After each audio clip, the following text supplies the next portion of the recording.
आज भी भारत को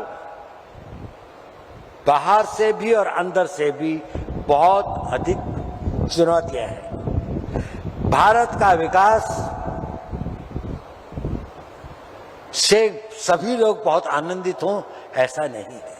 भारत का विकास कई लोगों के लिए, कई देशों के लिए, कई इंटरेस्ट के लिए, उनके लिए ये घातक है और हमें उसका मुकाबला करना है। उसके लिए हमारे को एक दृढ़ता के साथ संशय को हटाकर, वो संशयात्मा विनाशाय, संशय में मत पड़िए।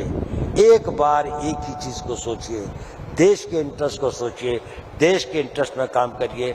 अपनी हर उसको आप आगे बढ़ाने के लिए अगर एकजुट होकर चलें तो उतनी दूर भी नहीं है। आज हम बहुत भाग्यशाली हैं। हमारे देश में एक ऐसा नेतृत्व है, हमारे देश के अंदर एक ऐसा वातावरण है कि जहां पर हम अपने आप को शक्तिशाली बना सकते हैं।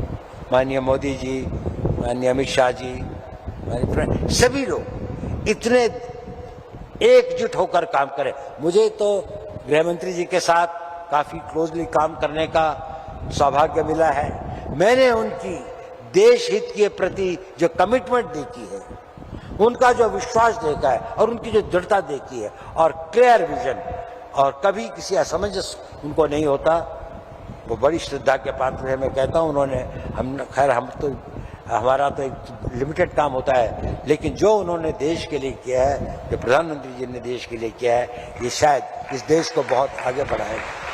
हमें उसको आगे बढ़ाने की कोशिश करनी चाहिए। देखिए, एक बहुत बड़े हिंदी के कवि थे, कुछ लोगों ने यहाँ पर वो कविताएं पढ़ी, हमारे उप मुख्यमंत्री जी ने भी कही तो बहुत अच्छा था। उनका नाम था रामधारी सिंह दिनकर। गुलामी के टाइम पर उन्होंने एक कविता लिखी थी।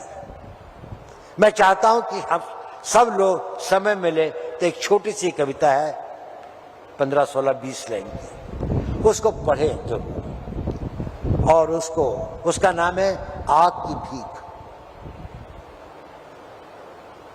उसमें उन्होंने कई बातें लिखी हैं और अच्छी कविता है, रोंगटे हिला देने वाली कविता है, लेकिन उसमें कुछ सोचने का विषय भी था।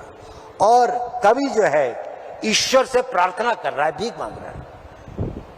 वो ईश्वर से वरदान मांगने के लिए जाता है तो कहता है, क्या चाहिए मुझे कि तम वेदनी किरण का संधान मांगता हूं। तम अंधेरे को कहते हैं, जो तम को वेद सके, जो अंधेरे से थ्रू मुझे क्या कहते हैं हम लोग उसको, जिसको नाइट विजन जिसे दे सके, तो तम वेदनी किरण का संचार मांगता हूं, जड़ता विनाश को फिर भूचाल मांगता हूं।